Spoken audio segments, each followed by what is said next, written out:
Según los primeros sondeos, la Unión Demócrata Cristiana, CDU, de la canciller Angela Merkel fue el partido más votado en las elecciones alemanas. Sin embargo, sus aliados del Partido Liberal solo estarían alcanzando un 4,5% de los votos, lo que los dejaría fuera del próximo Parlamento Federal. Para conversar sobre estas elecciones está con nosotros la analista internacional Lorena Björnsson. Lorena, gracias por venir.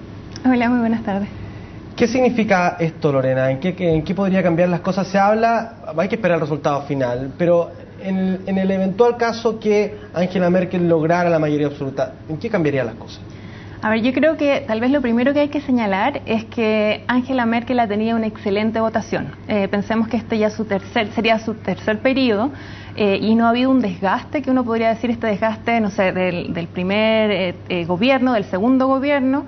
De hecho, ella ha aumentado más de 3 puntos según las encuestas boca de urna, que esto puede variar tal vez 1 o 2%, pero en realidad ha sido muy exitoso. ¿De qué se debe eso? ¿A qué se debe ese respaldo? Ese respaldo es paradójico, porque claramente si uno piensa en cuál ha sido la actuación, lo más importante de Angela Merkel ha sido la situación de crisis en la Unión Europea, la crisis económica, que ha sido el elemento clave para entender y que le ha dado los votos tanto favorables o para sentir que Alemania efectivamente ha hecho las tareas, la ha hecho bien, está en un momento de bastante estabilidad en comparación con los vecinos, y eso claramente yo creo que la ciudadanía alemana lo percibe y apostó también por esta continuidad en las políticas que se ha tomado en materia exterior. ¿Alemania ha ejercido el liderazgo dentro de la crisis en Europa, digamos? Bueno, esa es una interesante pregunta en términos de que para muchos Merkel no ha tenido el liderazgo que se esperaba, porque se le acusa muchas veces que ha sido bastante lenta o se ha demorado mucho en llevar a cabo determinados proyectos, como por ejemplo profundizar la unión bancaria en la Unión Europea,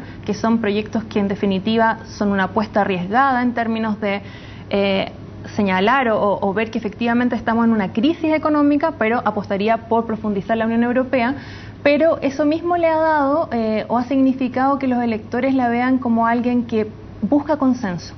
¿Y esto por qué? Porque muchas de estas decisiones ella lo podría haber sido efectivamente tomarlas de manera mayormente unilateral, pero lo ha hecho buscando los consensos con los actores claves, con los involucrados, y lo que sí le ha dado bastante mayor peso a los estados nacionales dentro de la Unión Europea, que es tal vez un elemento, por eso te decía, paradójico, siendo esta Unión Europea, pero dándole peso a los estados. Estamos claros entonces que ha obtenido una votación alta. De hecho, existían, me recuerdo, por lo menos algunas publicaciones de prensa, dudas respecto de cómo iba a ser su adhesión, si podía bajar demasiado. No fue así, pero ¿qué diferencia hace pasar el umbral del 50%? Si llegara, digamos, a obtener el 50% a uno, a obtener mayoría absoluta, ¿qué diferencia hace uno y otro caso? El sistema en Alemania, la verdad es que se busca privilegiar bastante el consenso. Es un sistema que tiene una mezcla, una mixtura, porque en realidad hay votación directa, ya que es los representantes directos de las circunscripciones, y otra que es la representante, se le busca dar representatividad a los partidos. En este caso, si ya tuviera, y en general esto es para formar coaliciones, que es la coalición que teníamos anteriormente entre liberales y los demócratas cristianos. Esa era la coalición gobernante. La coalición gobernante, la de Merkel. Y en este caso, las encuestas, que es lo que se ha mostrado, es que sus socios no estarían pasando el umbral del 5%, que es lo que necesitan para estar en el Parlamento. Se habla de un 4,7, un 4,5, hay distintas, pero en general no tendría ese 5% que es el que necesita para formar esta coalición y para estar en el Parlamento. Si ella pasa más del 40%, tendría esta mayoría absoluta y sería algo realmente inédito que uno podría decir en Alemania. ¿Se pasa el 50?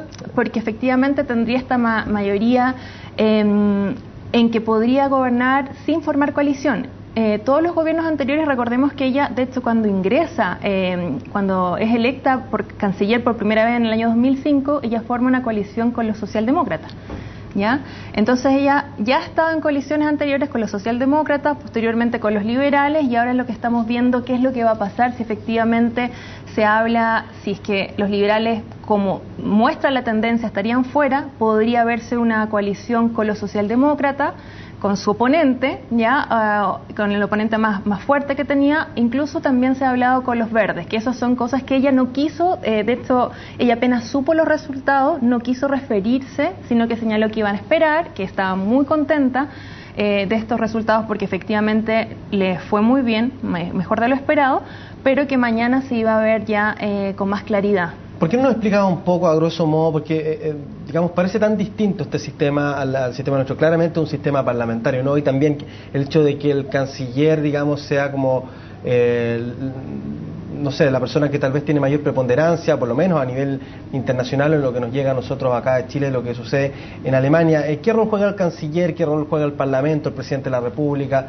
Gruesamente, si nos pudiera explicar un poquito. Sí, efectivamente es muy distinto el sistema. Como yo te señalaba, lo que se buscó después de la Segunda Guerra Mundial, en un orden de posguerra, es intentar de tener consenso y que no pequeños partidos pudiesen cambiar, ¿no es cierto?, absolutamente las grandes tendencias que se daban entre los partidos mayoritarios.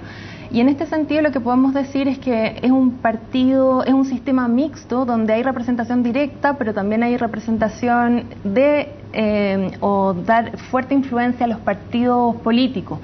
¿Ya? ¿Cómo se hace esto? ¿Cómo se maneja? Incluso se cambió muy recientemente, el año 2012, porque no existe una cantidad de escaños fijo.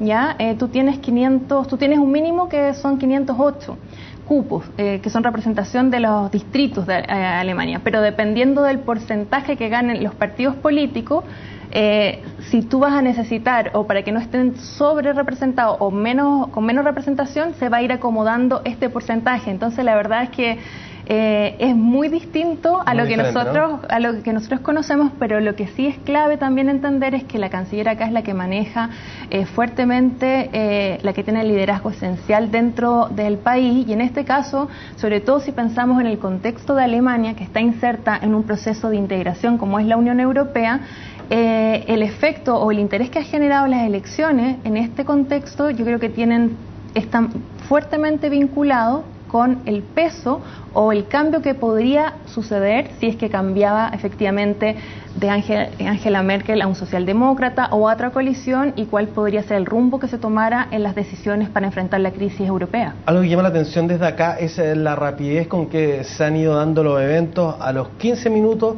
ya había proyección, los 15 minutos cerradas la mesa, ya había proyección a boca de urna, y antes de una hora ya había reconocimiento por parte de algunos candidatos de los resultados. Es algo sumamente veloz que por lo menos aquí en esta parte del mundo no lo vemos. ¿Tanto en Europa es habitual esto, que sea tan rápido? Yo creo que, bueno, depende efectivamente de cada uno de los países. En el caso de Alemania siempre ha sido muy transparente, bueno, en los últimos años y elecciones.